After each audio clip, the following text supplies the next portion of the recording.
Perkenalkan, nama saya Nabila Damayanti. Di sini saya akan membawakan sebuah materi mengenai sodium ion baterai yang digunakan sebagai penyimpanan energi di masa depan. Pertama-tama kita akan membahas mengenai penggunaan baterai yang ada saat ini, di mana baterai telah banyak digunakan di berbagai alat elektronik seperti sepeda listrik, lalu ada mobil listrik, dan kemudian contoh yang lain adalah penyimpan energi dalam skala besar.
Kemudian untuk produksi mineral dapat dilihat bahwa litium memiliki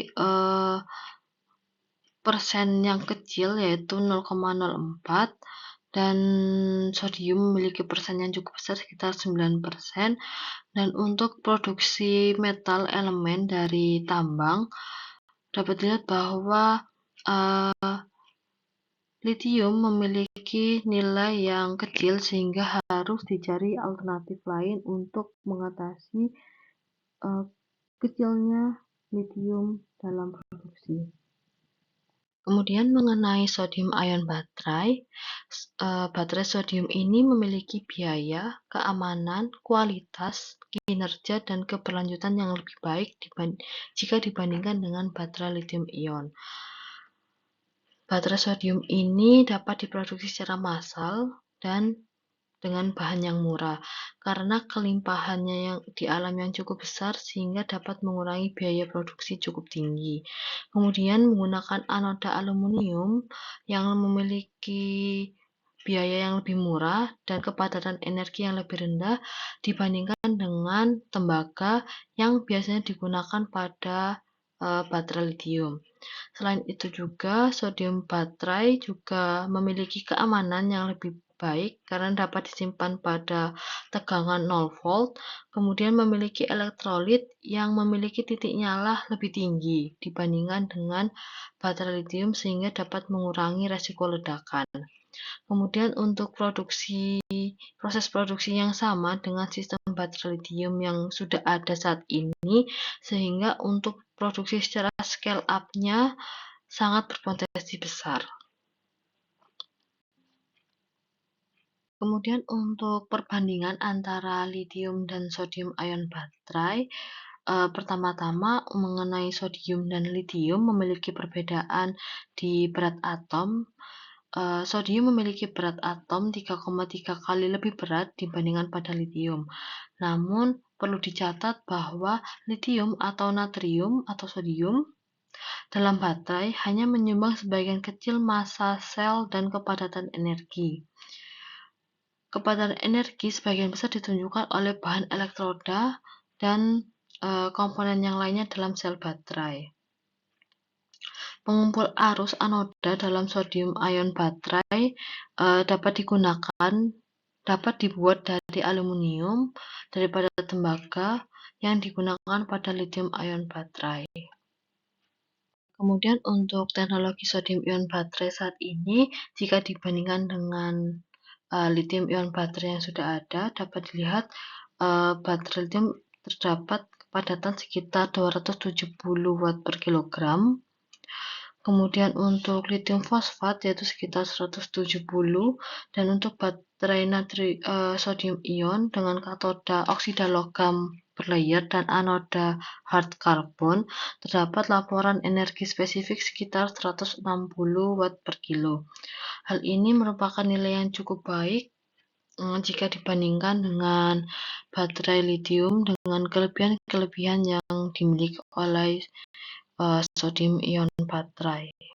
Kemudian mengenai biaya atau cost yang dibutuhkan untuk memproduksi baterai, sodium layer metal oxide hard carbon diperkirakan memiliki biaya 25-30% lebih rendah dibandingkan lithium ion fosfat grafen.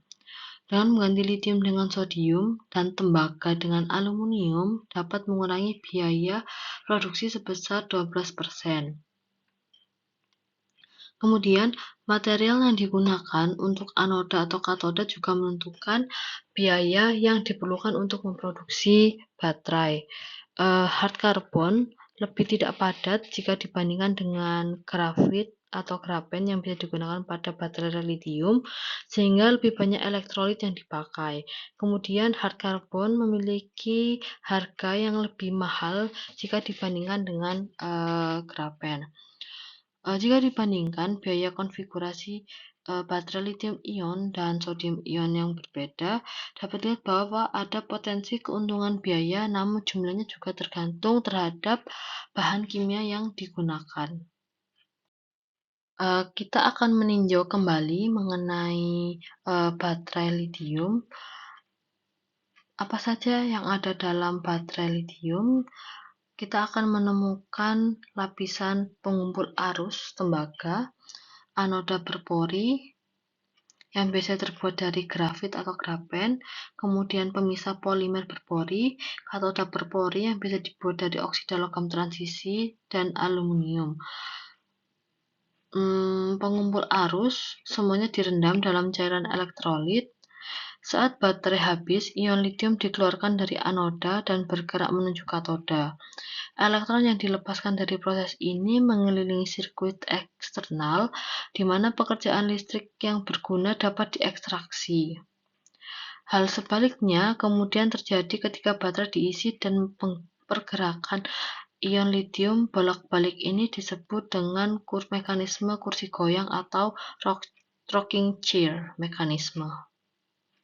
Setelah kita membahas mekanisme pada baterai lithium ion, kemudian kita akan membahas mengenai mekanisme pada baterai sodium ion. Pada dasarnya, pada baterai sodium ion ini memiliki desain yang mirip, namun dengan bahan yang sedikit berbeda. Khususnya sodium digunakan sebagai pembawa muatan dibandingkan dengan litium, dan aluminium digunakan pada pengumpul arus anoda menggantikan tembaga. Sekarang karena sodium telah menggantikan litium, kita harus menggunakan bahan yang berbeda di anoda dan katoda. Di sini perbedaan utama antara sodium dan litium adalah jari-jari atom yang lebih besar daripada ion litium. Ion yang lebih besar ini dapat mempengaruhi stabilitas struktur kristal elektroda dan juga berdampak pada transport sifat transport, yaitu seberapa cepat ion bergerak melalui elektroda. Dalam hal cara kerja, baterai natrium ion pada dasarnya sama dengan sel lithium ion. Ketika terisi penuh, ion sodium berada di anoda, dan ketika dilepaskan, ion tersebut berpindah ke katoda, dan elektron kembali bergerak mengelilingi sirkuit eksternal. Proses ini kemudian dibalik saat mengisi daya. Membandingkan bahan antara baterai lithium ion dan sodium ion, kita dapat melihat bahwa katoda lithium ion umumnya menggunakan bahan seperti lithium besi fosfat, lithium nikel mangan kobalt, dan lithium kobalt oksida.